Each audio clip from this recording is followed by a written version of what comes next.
welcome to Business Daily on Trust TV. I'm your host, Chamun Dabeng. Let's talk numbers. We're starting off with the market as of 6 a.m. this morning.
You're welcome back. Once again, my name is Chamun Dabeng. Today we're going to be venturing into the manufacturing world, in Nigeria. The manufacturing industries in Nigeria brings approximately 10% of total GDP, that is the gross domestic product, each year.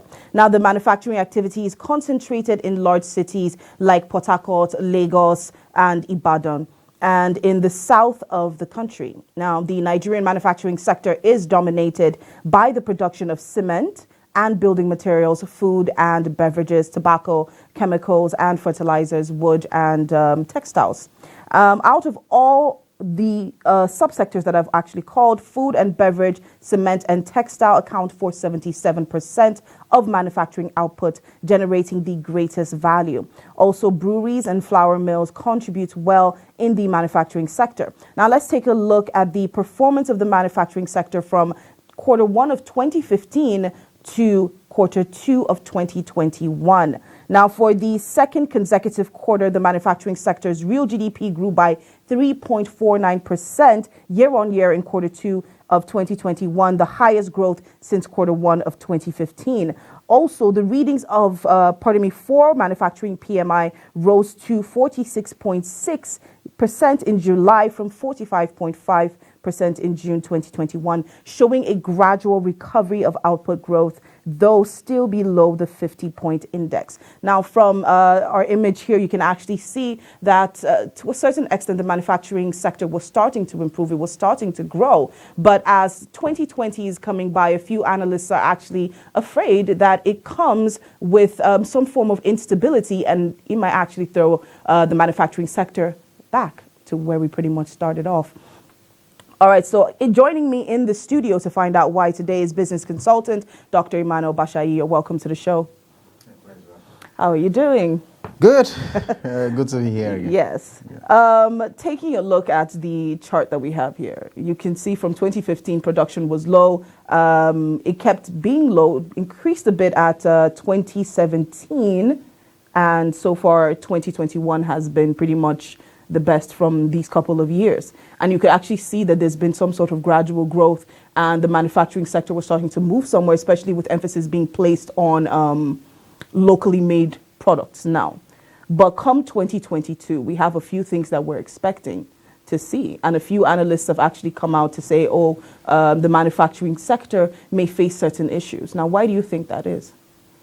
So, thank you for that question, by the way. And I think it's very, very valid to have that fear, okay? Because there are a couple of projections that are being anticipated. There is an anticipation in an increase in fuel price. That would typically trigger an increase in inflation, which is very natural because we pretty much depend on energy to do a lot of things we do. Petrol is one critical energy source, all right? So our cars, a lot of the vehicles on the road use petrol. So typically a change in the pump price or PMS impacts pretty much the whole value chain. So With that being said, there are a couple of other indices that are expected to change. If inflation goes up, it's going to impact on a lot of things. And if we don't have the FX under control, it means that the cost of manufacture will also go up with it. Okay, so even if you produce locally, some of your raw materials are sourced from outside of Nigeria. And if you source raw materials from outside of Nigeria, it means you're going to be impacted by FX. So if you go to the market, the typical thing that happens in the market today is the trader tells you, I will only give you this price for today. I can't guarantee it tomorrow because the change in price is so dynamic. I mean, the market is so dynamic now, the prices change per second. So don't guarantee, I can't guarantee anything for tomorrow, but today this is the price. Yes. Okay? So these are uncertainties. People don't like to give credits out anymore, especially retailers in the market. Because they know that the price could actually increase by tomorrow or next tomorrow in the next 1 week. I gave you the credit when the item was 10 naira. When you're paying me back, the item is 12 naira. So I'm potentially losing 2 naira because there's also the time value of money in the process. And I've also lost effectively money because if I had kept this goods till tomorrow, I would have sold it 20% more. That kind of thing. Yeah. All right. So during the research, I saw a statement coming from Salim Adegunwa, and he's the chairman of Manufacturers Association of Nigeria, Man, Ogun State. And he said that there are concerns that the African Continental Free Trade Area Agreement seems to favor African countries that have a low production cost. Now, does this really affect us here in the country? Considering everything that is going on, do we really stand a chance to actually miss out on the African Continental Free Trade Agreement benefits? That is very, very valid, okay, and the concerns are very true, okay. So I give you a quick example. You produce a sachet water, and you sell yours for 10 naira, okay. I'm just making this up. And then you want to export it to Benin Republic. And an average manufacturer in Benin Republic can produce the water and sell for 5 naira. How do you think you're going to be able to compete with the guy? How do you think you can export sachet water to the guy? Why would he buy yours at 10 naira if it is not dramatically different from what he has versus what he has? So this is the typical example of what you face. If I'm going to export something that you don't have capacity of producing yourself, it should be such that it's competitive to what you have locally. We import shirts into Nigeria, not because we don't produce shirts here, but we want to have something that is a bit competitive. So I want to have some other flavors in addition to what I have. Or maybe we are not able to produce at scale where we're able to meet fully the local demand. So you need to import a bit to be able to meet up local demand. If the import becomes dramatically more expensive, you are worried about why you should import. So even within Africa, where you're not competitive in terms of cost of power to run your machines, if your cost of manufacturing becomes expensive, it automatically means that your output also be expensive. Yeah. So when you are expensive and the purchasing power parity becomes a gameplay now, and then you take it to the same open market, people are going to make a choice. And if they don't choose you, it's not because they don't like you, it's because you are too your expensive. Product's expensive. Exactly. Yeah. And it is a backward, it's a downward spiral. Because you actually really see this when you take a look at certain small businesses in Nigeria, people who decide to come out and make their own pair of shoes or make their own bags or make their own clothes. The prices are usually very high. And it's not really a market for every single person. It's a market for people who can actually afford it. So this actually reduces your customer base. Because, I mean, even taking a look at the current economic situation, it's not everybody that can actually buy from such people. You know, you want to buy a bag that is made by a Nigerian in Nigeria, but then they're throwing a cost at you of 27,000 or 30,000. You know, of course, not everybody can afford that. And even people who could, right now, the dynamic has actually changed because many people are starting to scale back on their expenses. Like you rightly brought up, subsidy removal is coming up, electricity removal is coming up, and all of that is going to increase the cost of production and manufacturing within the country. And like you talked about also Forex exchange, bringing in a lot of these things is going to cost a lot. So many of these people source materials from from outside of the country, textiles. And it's funny because we actually make these things here. We do have textiles, we do have leather, we do have fabrics that we produce here. So, an interesting dynamics, right? But just take it a step backwards. If a lady produces handbags, for example, she does everything manually. There's a cost of labor that's attached to it, Yes. right? Now, her labor cost per person will have been significantly simplified if she was doing at an industrial scale. So the cost per item reduces because you're leveraging scale. Okay. Okay? So if I produce one bag, chances are that my fixed cost elements will be the same if I produce 10 bags. Okay? So if I have an industrialized system where I can produce 10 bags faster, I'm going to run the same generator power, meaning my fixed cost element on power remains the same. So whether I produce one bag or 10 bags, I'm simply having the same fixed cost element. Okay? Okay. Right? So think about it. A hotel has 30 rooms, has one generator, say 100 kVA generator. It does not matter whether there are 10 guests or 100 guests or one guest. It still burns the same amount Exactly. of... It's a fixed cost.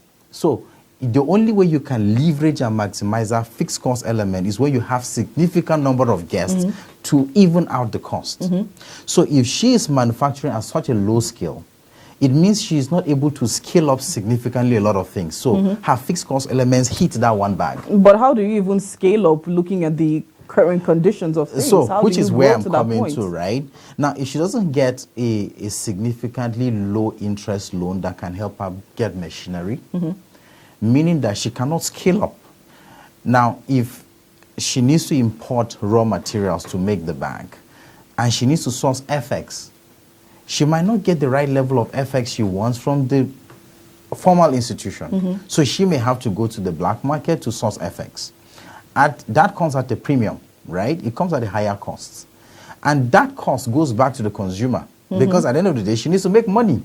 So every cost element every cost that she incurs goes right back into that. So if somebody, on the other hand, goes to another country to produce that same material, that same specification of bag, he's possibly going to produce at industrial scale. So it means that he's going to produce more units. He's going to leverage scale. Cost of power is lower. By the time he factors in the cost of importation and everything, he might still land it at a more competitive rate than her who produced here. So you can understand the dynamics now that a lot of things are working against her, not because of any fault of hers, but because there are a lot of things that are in play to ensure that this product lands in the hand of the consumer at a competitive price. I'll give you a scenario. Okay. A couple of years ago, we did some analysis on some factories, textile mills in Nigeria. I mean, UNTL was a case study, right?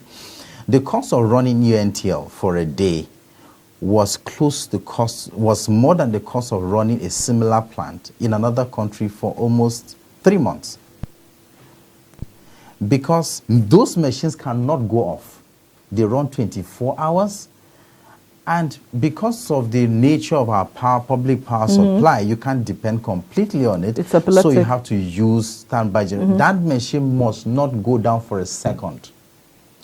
None of the manufacturing, the machines used in the manufacturing chain should go down for a second. They only turn off once a week, by the way. They turn them off Thursday, Friday night, Saturday night into Sunday for routine maintenance. Monday morning, they're back on the road.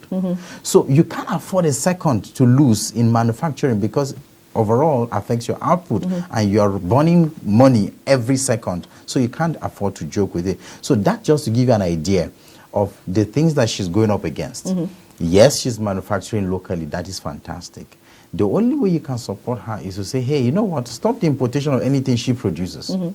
Give her all the support to produce at scale. Then she leverages the cost of production and produces at, able to get competitive prices. That will significantly drive down her costs, and then we'll be able to make more money over time because she may make small amounts, but because she's making for over a large number of units, it then compensates for whatever she has lost in terms of the big profit she makes in one item. All right, so we'll take a short break, and when we come back, we'll round up the discussion. Don't go anywhere.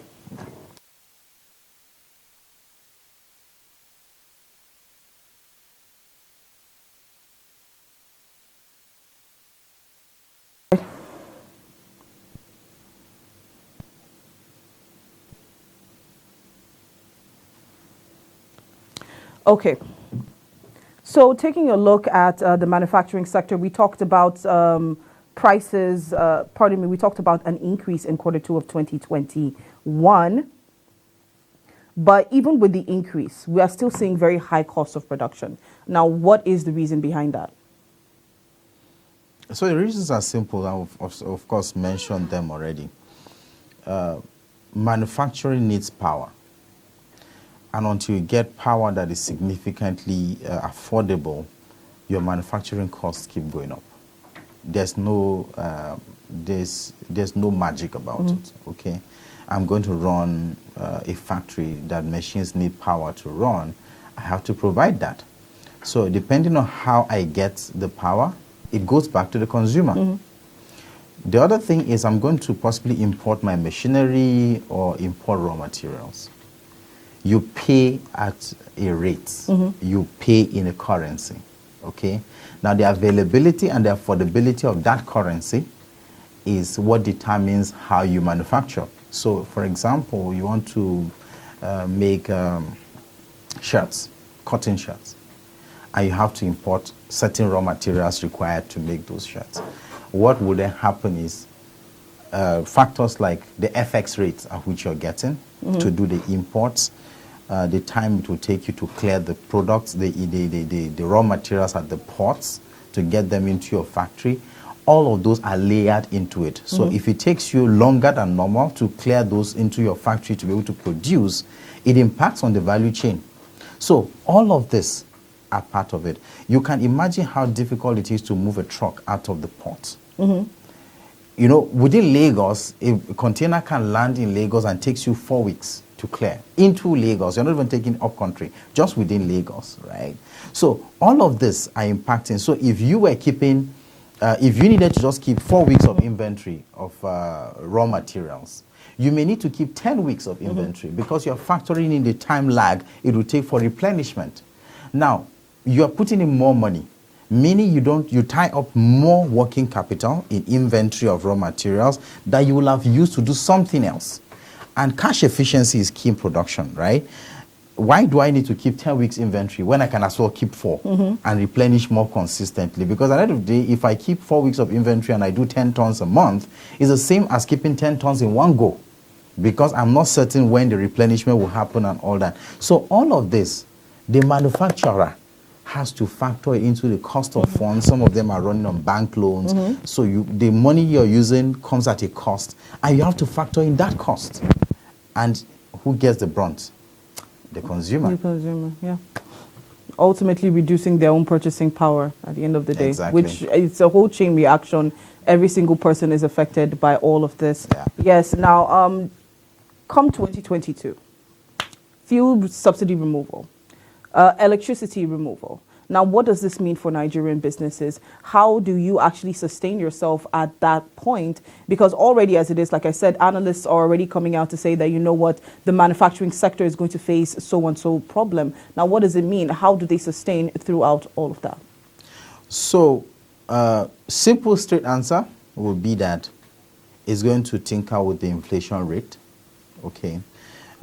You know, your simple economics definition of inflation is too much money chasing too few goods. Yeah. That is basic, right? And it's still the same. It hasn't changed.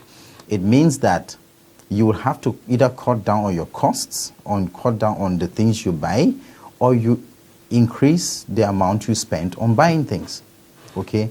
So if electricity tariff goes up, fuel subsidy removal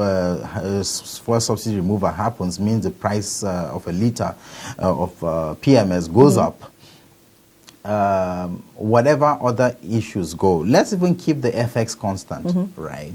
These two are significant enough to impact on the pricing of items. So it means that the woman that produces plantain cannot move it into the market without paying a higher price for transportation. Now, if she pays more for transportation, it means she's going to pass it down to the consumer. So instead of eating 3 pieces of plantain, you will rather choose to eat 2 because the 3 will be, buying 3 will mean you need to pay more money, or you buy 2 at the same price you were buying before. So you're forced to reduce your consumption or increase the price you pay. So all of this are going to impact, and that will mean an increase in inflation, because as long as you affect things that people consume daily, it means you have to commit more money into it. If you need to come to work and you have to move from Kubwa to central area, the distance remains the same, right? Irrespective of the cost of fuel, the distance remains the same. So if you're buying fuel at 165 and you now buy it at 300, the distance will not change. It's just that your fuel consumption increases, so the cost of transportation automatically increases because there's a difference in the cost elements that go into the transportation. So yes, it will mean more cost of manufacturing. Yes, it will mean consumers need to pay more. Yes, it will mean that it will have an impact on inflation. However, there is always a green light at the end of the tunnel. There is some ray of light. Now, it will take some conscious effort on the part of government to find a way of supporting the manufacturing sector. Okay? If you are able to provide some sort of incentive to the real sector, the real manufacturers, it will mean that in spite of what is happening outside, it can keep their cost elements simple and lower. So why not give a tax rebate, for example? I'm not going to be able to subsidize fuel for only you. Yeah. However, what I'm going to do is, if you're going to pay a 30% tax, I can subsidize your tax at 25%, for example. That way, it cushions the blow. It cushions the blow. All right, unfortunately, we don't have enough time. We do have to round up the show now. But I'd like to thank my guests in the studio. Thank you so much, Dr. Emmanuel Bashayi, for being a part of the show. And to all our viewers out there, thank you so much for watching the show. So once again, like our guest said, there is a lot that the government can actually do to cushion the blow on all the consumers and the manufacturers out there. So we'd love to see the government do that. Well, once again, my name is Chamun Dabeng. Come back again for more Business Daily. Let's talk numbers.